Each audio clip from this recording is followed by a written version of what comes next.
Miabot na ang upat ka mga pulpit panels nga iya sa Nuestra Señora del Patrocinio de Maria Santisima Parish Church sa lungsod sa Boljoon sa Southern Cebu. Sa iyang social media post, gipahibaw ni Attorney Father Dan Domingo de Los Angeles, Archdiocesan Legal Officer, nga miabot ang upat ka mga pulpit panel sa Macan Cebu International Airport. Ila kining gisugat ug gihatod dayon sa Archdiocesan Museum.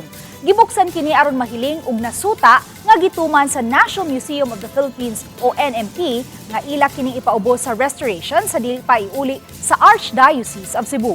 Usa sa misaksi mao si Father Brian Brigoli, chairman sa Cebu Archdiocesan Commission of the Cultural Heritage of the Church. Sa iyang text message, gipahibaw ni Father Brigoli nga i-motorkada ang upat ka mga pulpit panels alas 6 ugma sa buntag aron ihatod sa simbahan sa lungsod sa Boljoon.